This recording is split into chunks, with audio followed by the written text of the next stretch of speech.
There was a biology teacher, 30 years in the classroom, who kept over 200 plants. Not one of them bought at a nursery after the first year. Her students would ask, "How?" She always said the same thing: "I just gave them the conditions they already know." For a long time, I thought that was poetic. It wasn't. She was describing something very specific, something that costs $3. In this video, I'll show you exactly how to build it in 10 minutes. I'll give you the cutting protocol that gets herbs rooting in 7 days. And I'll walk you through a plant matrix, 3 tiers, with success rates for each, so you know exactly which plants from your garden will clone. No greenhouse, no special equipment, no experience needed. But first, why does every cutting you've ever stuck in water or soil eventually collapse? The answer is a propagation method most retail guides skip, not because it's complicated, but because it's too cheap to sell. Stay with me for 2 minutes. Here's what most standard propagation guides leave out. Stem cuttings taken from plants you already own can replace almost everything you'd normally buy. 1 bag of perlite and a $3 box once a year. That's your entire budget. It's a method often skipped in retail beginner guides, not because it's complicated, but because there's nothing to sell you. If you've ever watched a cutting collapse after 3 weeks in water, that's not a skill problem. That's a physics problem. Here's the mechanism. When you take a cutting, it needs to push new roots from the node. It does this using a hormone called auxin. But while it's doing that, it's also losing moisture through its leaves. In open air, the cutting dehydrates faster than roots can form. The plant often exhausts itself before roots can form. The fix is one thing: seal the humidity above 80% around the cutting. When you do that, auxin concentrates at the node, undisturbed. The dehydration race stops, and roots form reliably in 7 to 21 days from cuttings you already have. A $3 plastic box does exactly this. Think of it as a greenhouse in miniature sitting on your kitchen table. Now let me show you how to build it. Here's your setup. A clear plastic storage box with a lid, the kind you find at a dollar store or any grocery chain. A bag of perlite and water. That's it. Propagation domes at garden centers start at $40. Greenhouse humidity chambers go for $80 and up. Yours costs $3. Step 1. Fill the box 3 to 4 inches deep with perlite. Moisten it with water until it clumps slightly when you squeeze it, not dripping. If water runs out, when you squeeze, squeeze again and wait a minute. Step 2. Close the lid completely. Not cracked, not vented, sealed. Step 3. Place it in bright indirect light, not direct sun. It turns into an oven in 20 minutes. After about 2 hours, look at the inside of the lid. You should see condensation, small water droplets forming on the surface. That's your 80% humidity. That's the signal the environment is ready.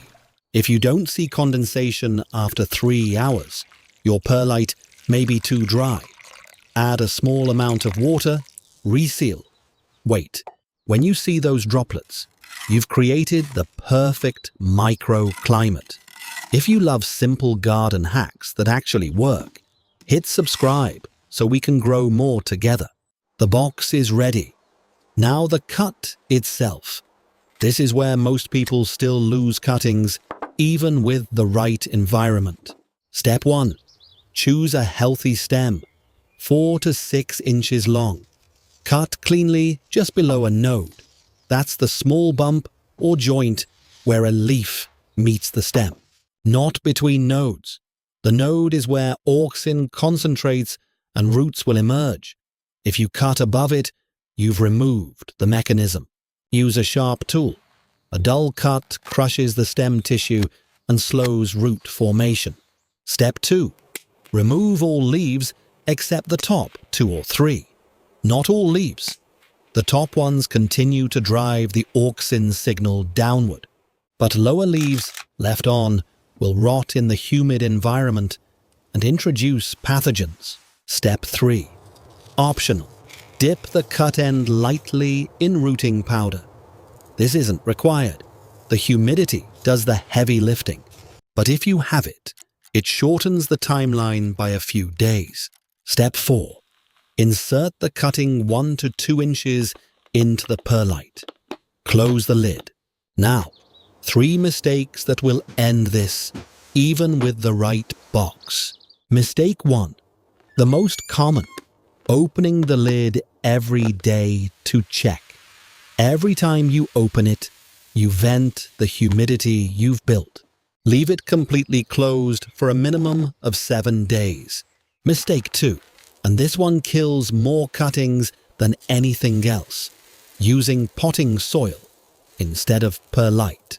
Potting soil compacts when wet, holds standing water, and introduces fungal pathogens. Perlite stays aerated. Perlite only. Mistake 3, and people make this one every summer. Direct sun. The box traps heat as well as humidity. In direct sun, internal temperature climbs fast. Bright indirect light only. Now, which plants? Not everything clones at the same rate. Quick question before we look at the plant matrix. What's one plant you've completely failed at propagating?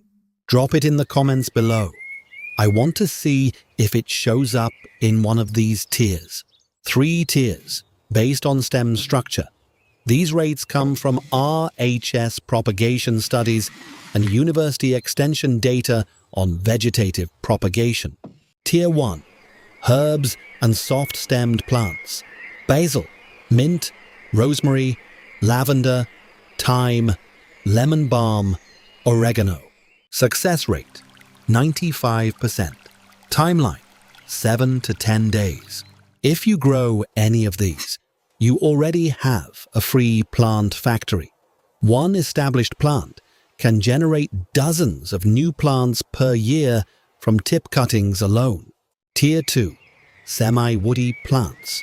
Hydrangea, rose, from soft new growth only, not woody canes. Geranium, coleus, begonia, fuchsia.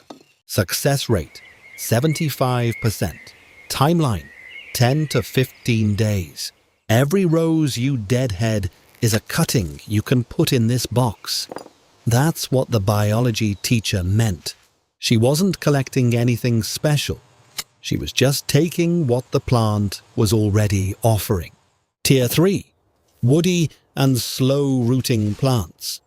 Boxwood, holly, viburnum, butterfly bush. Success rate, 60%. Timeline, 14 to 21 days. But at $12 to $18 per plant at a nursery, a single successful cutting pays for your $3 box many times over. Now, honest limitations. Succulents do not clone well in high humidity. They prefer dry.